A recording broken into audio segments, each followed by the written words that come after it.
This has almost nothing to do with the US military, but it's so ridiculous I can't not talk about it.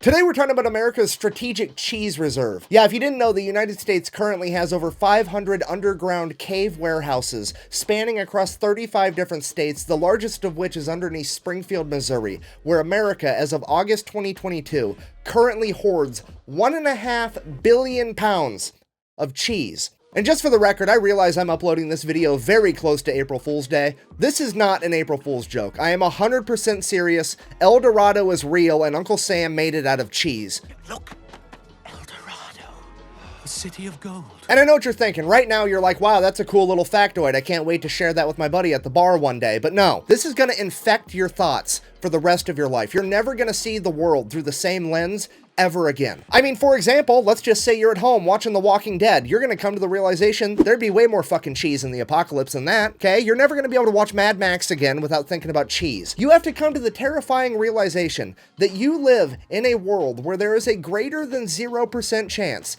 that one of these underground cheese caves gets mistaken for a government facility and gets nuked in World War III, and we're gonna have to deal with a radioactive tsunami wave of nacho cheese. And this is real life. So I asked myself one question: how on earth did America get to this point? Because I know it didn't happen overnight. And what I found was the craziest real-world example of a butterfly effect that I have ever seen. And believe it or not, it all actually ties back in with last week's video of the ice cream ships of World War II. If you missed that, the super abbreviated version, basically the US government banned alcohol during Prohibition in the 1920s. Because of that, all the bars in America turned themselves into ice cream parlors to stay in business. Ice cream stepped up to fill the social void left by alcohol. If so facto, there was like 2 generations of Americans that treated ice cream like it was alcohol, socially speaking. As I'm sure you can imagine, this would drive up dairy consumption. Combine that with the fact that the 30s and 40s is when refrigeration would become readily accessible, meant that for the first time in human history, there was such a demand for dairy products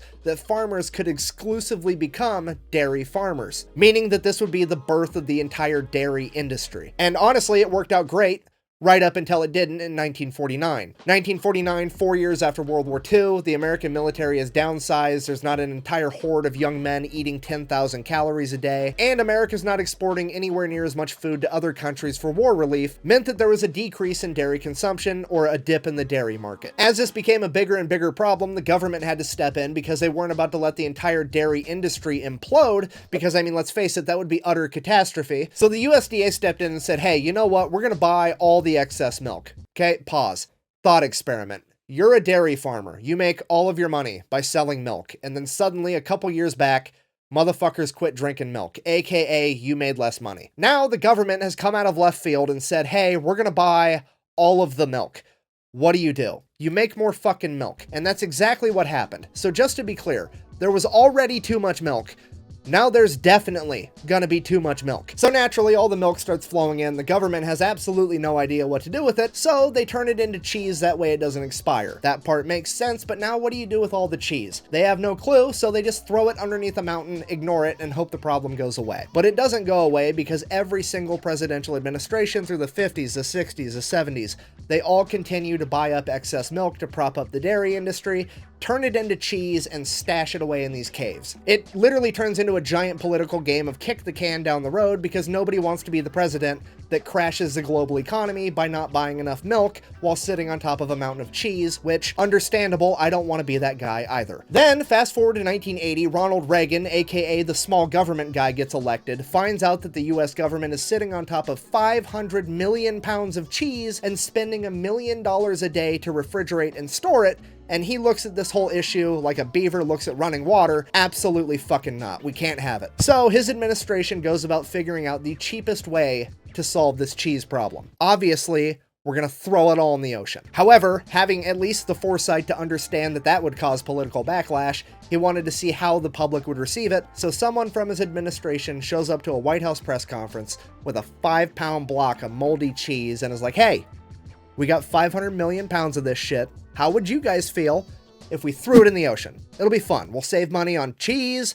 We're going to find out if blue whales are lactose intolerant. It's going to be a great science experiment. The public did not go for it. They kind of felt like, hey, I've paid taxes for the last 40 years. You've turned those taxes into cheese. I would at least like the cheese. So then the Reagan administration took the 55-gallon drums of cheese, cut it up into 5-pound blocks, packaged it, and spent the remainder of his administration funneling 300 million pounds of cheese into impoverished and elderly homes. And this is where we get the saying government cheese from. You're gonna end up eating a steady diet of government cheese and living in a van down by the river. The US government would then continue to give out government cheese until the 1990s, when they seemingly ran out, because as of today, all 1.5 billion pounds of underground secret cheese in America is privately owned by corporations like Kraft and Velveeta. And this is the part where I wanted to end the video on a happy note of the government made a mistake, they fixed a mistake over 50 years, happy ending. Hooray. However, it didn't really make sense because something happened in the 1990s where the government was able to stop buying the excess milk. What happened? And that's when it hit me. It was absolutely the Got Milk ad campaign, the biggest, most iconic ad campaign of all time. I mean, every cafeteria in every school in America had a bunch of posters of famous athletes with milk mustaches saying, "Got milk, drink your milk." I vividly remember commercials as a child telling me that if I didn't drink enough milk, my arms would literally fall off my body. Well, Mr. Miller told me he never drinks milk. Look at him. Oh, that's not good. Got milk. Surely this is what inspired an entire generation of Americans to eat and drink more dairy products, right? I mean, yeah, probably, but looking back on it now as an adult, doesn't it seem just a little bit weird that it wasn't a particular company putting on all these ads? Like, if there wasn't one company profiting from selling all this milk, where was all the money coming from? I mean, it almost seems like the government launched a giant psychological operation, ad campaign, just so that they could offload milk so they wouldn't have to keep contributing to their mountain of cheese. Well, I'm gonna take this off now because that's legit exactly what happened. In 1995, the US government created a nonprofit organization known as Dairy Management Incorporated, and their entire job was to get the American people to eat and drink more dairy products. Literally a cabal of individuals plotting behind the scenes to get people to eat more cheese. It's the cheesiest conspiracy of all time, and I'm not even kidding. Anything that has ever been sold or marketed that involved way too much cheese on it, this company is behind. Okay, they're the reason that Taco Bell started selling steak quesadillas. They were behind the Got Milk ad campaign. In 2002, when Pizza Hut had the Summer of Cheese event where they put way too much cheese on all their pizzas, this is who was behind it. In 2010, when Domino's almost went out of business, they gave Domino's $12 million to stay in business and then gave them a bunch of cheese so that they could put extra cheese on all of their pizzas, and that was their entire proposition for staying in business. Hey, our pizzas have more cheese on them now, so they're good. It is absolutely insane. So I did it. I found the world's cheesiest conspiracy, but then I found leaked internal documents from DMI. And they are the funniest fucking thing I have ever read in my entire life. Let me go ahead and read one for you now. It's a letter from Pizza Hut to DMI regarding a meeting they recently had. July 6, 1999. Dear Greta, we wanted to express our thanks once again for a wonderful meeting last week. We appreciate your team taking the time to share some very valuable information and creativity during our brainstorming session. Everyone is very excited about the presentation you gave regarding DMI's available resources and cheese industry insights. We look forward to working together to develop many cheese ideas we've discussed. We believe this is going to be a valuable partnership for both Pizza Hut and DMI. Let's sell more pizza and more cheese! Exclamation point. Thank you again for coming to Dallas. We look forward to talking to you soon about our partnership opportunities.